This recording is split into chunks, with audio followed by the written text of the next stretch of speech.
I am Joko. I'm a food writer. Hi, I'm Isha Valles and I'm a housewife. Hi, I'm Carlo. I work in IT sales.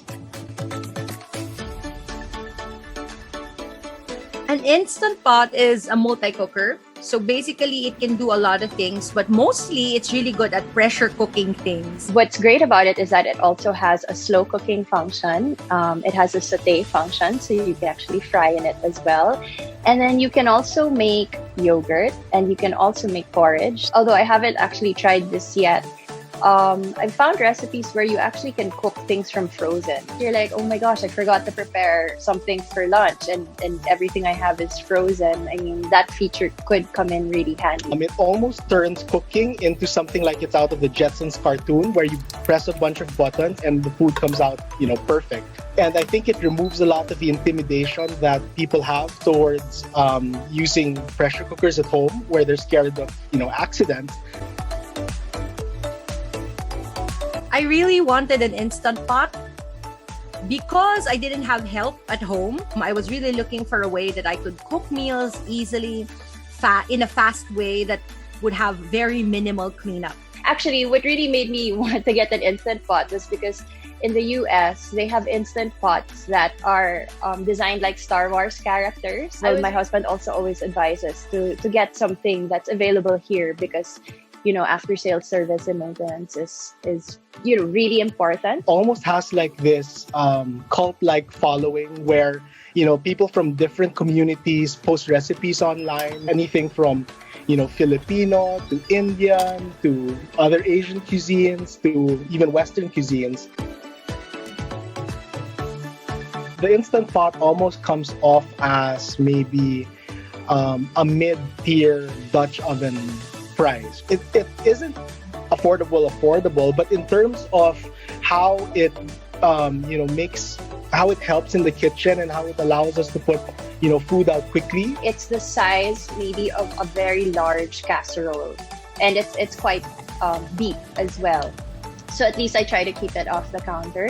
Otherwise, my counter space will disappear. I wish sometimes it was bigger because when you do big things such as, it's Christmas, it's New Year, sometimes I'm having a hard time to cook everything there. So I sometimes do it into batches.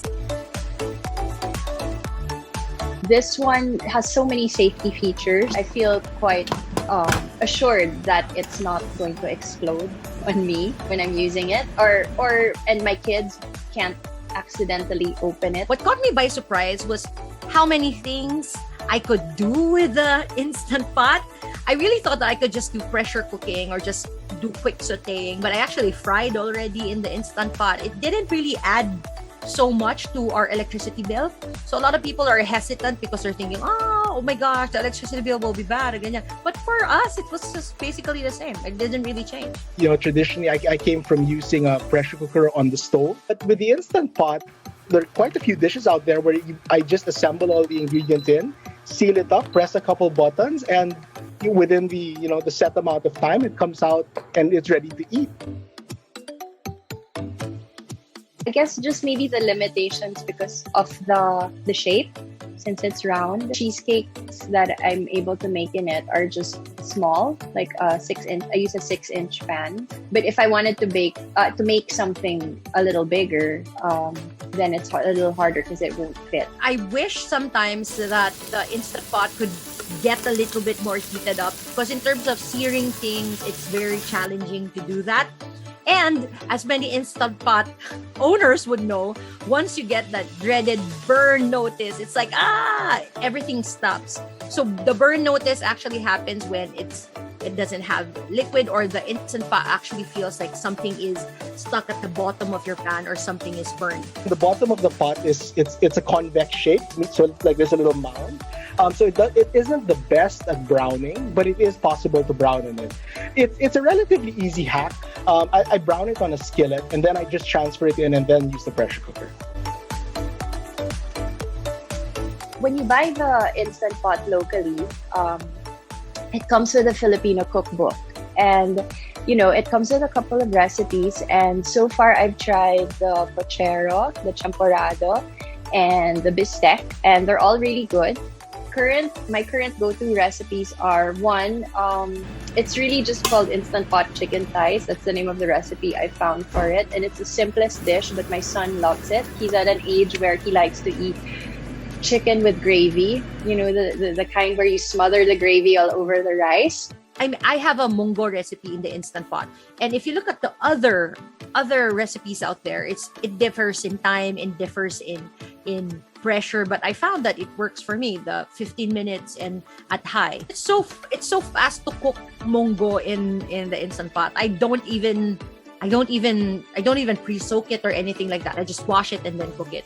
There isn't much that you can't cook on the Instant Pot if you really try to. I enjoy making coq au vin, beef bourguignon, different kinds of beef stew.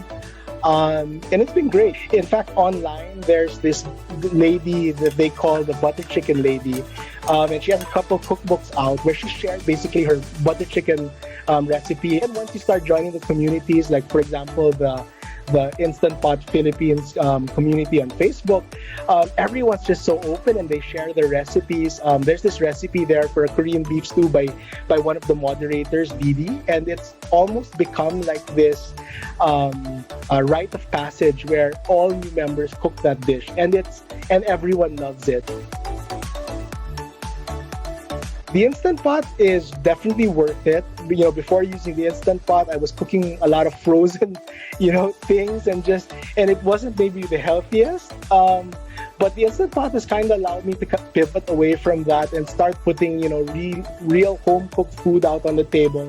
In between work meetings, I'll, assemble the Instant Pot, set it to cook, take my work calls, and just come out and, serve it once it's ready. For me, the Instant Pot is worth it because one, the convenience of cooking. I also like how many more things I'm able to cook because I have it now in my kitchen. It's allowed me to explore more recipes and kind of expand my cooking range. I think the Instant Pot is very much worth it, especially if you're like me. I don't have a big kitchen, and if you don't have that much time to spend cooking and you don't want to slave away, not just cooking, but washing the pots and pans, I strongly feel, I know that the Instant Pot is one of the best appliances that you can actually get as a gift for yourself.